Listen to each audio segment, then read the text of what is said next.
por estar con nosotros, Sofía, bienvenida. ¿Cómo evalúas este paquete económico ya con algunas luces y sombras que nos hacía ver Damián Cepeda sobre las cosas que sí hay que reconocer, pero también las grandes carencias? Bienvenida. Buenas noches a ti, al auditorio. La verdad es que en el fondo todo nos regresa al raquítico crecimiento económico de la economía mexicana. Y me refiero a raquítico porque este año apenas creceremos 0.5% anual, si bien a principios del año, bueno, pues obviamente la estimación, la expectativa era que fuéramos a crecer más bien cercano a cero. Si bien esta recuperación ha sido consistente, pues no es algo que nos permita pensar que el próximo año creceremos a un 2.3%, que es la estimación puntual que presentó la Secretaría de Hacienda el día de ayer en el paquete económico 2026. ¿Por qué es tan importante tener precisión en este número de crecimiento? Bueno, pues una razón muy sencilla. A partir de ese punto de referencia se calculan tanto los ingresos como la posibilidad de endeudamiento y los gastos. Entonces, cuando no tenemos precisión en este número de estimación de crecimiento, bueno, pues todo pareciera empezar a tener pues tintes optimistas. Otros dos rubros que parecieron relativamente optimistas. Primero que nada, la inflación. La Secretaría de Hacienda estima que para el cierre del próximo año la inflación general va a estar alrededor del 3%, acumulado en los 12 meses previos. Lo cierto es que el consenso de mercado nos marca más bien una inflación pues más cercana al 4% y aparejado a ello, pues obviamente la tasa de interés de referencia que impone el Banco de México, que si bien es autónomo, tiene un impacto directo en el costo financiero de la deuda, es decir, en el monto de los intereses que hemos venido pagando y que tendremos que pagar hacia el futuro. En ese sentido, la tasa de interés de referencia estimada para el próximo año es de 6% por parte de la Secretaría de Hacienda, cuando justamente el consenso de mercado pues se acerca más a un 6.75%. Es decir, la Secretaría de Hacienda espera que nos vayan a costar menos los intereses y por lo tanto menos el pago de la deuda.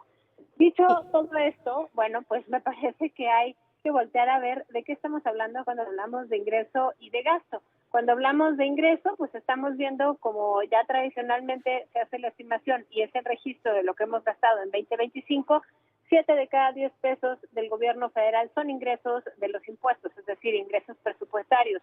Y de esos ingresos presupuestarios, pues más o menos la mitad vendrán del impuesto sobre la renta y un tercio, 27%, del impuesto sobre el consumo, es decir, el IVA. ¿Qué pasa con el resto de los impuestos? Bueno, pues son esfuerzos por incrementar, por un lado, sin duda, la recaudación a través de los aranceles que se pretende cobrar a los bienes intermedios que ingresan a la economía mexicana, recordando, pues primero que nada, que el 70-75% de lo que importamos del exterior hacia México son bienes intermedios que se usan para producir algo más.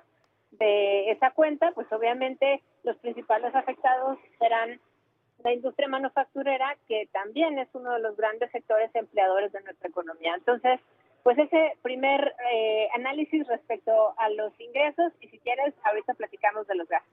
Cuando hablamos de inversión, hay algunos que advierten que en este paquete económico 2026 no se otorga presupuesto suficiente para la inversión, no se buscan nuevas maneras de atraer, evidentemente, inversión extranjera y de alguna manera cómo también lograr que esos beneficios se distribuyan entre estados y municipios. ¿Hay un equilibrio en esos temas?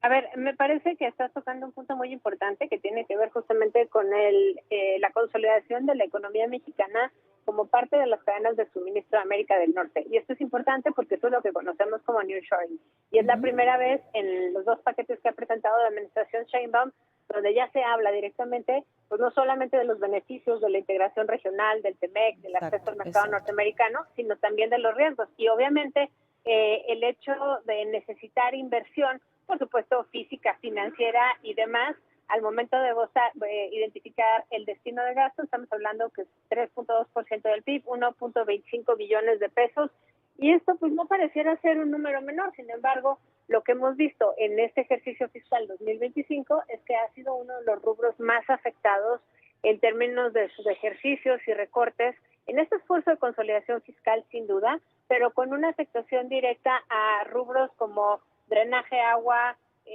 educación, salud.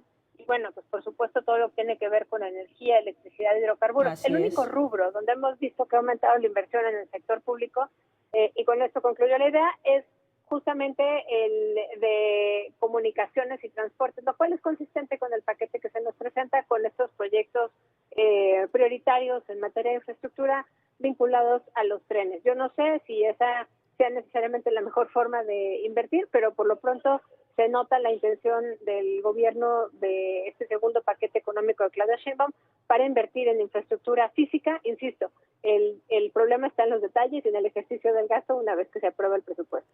¿Qué cara tiene el presupuesto de la presidenta?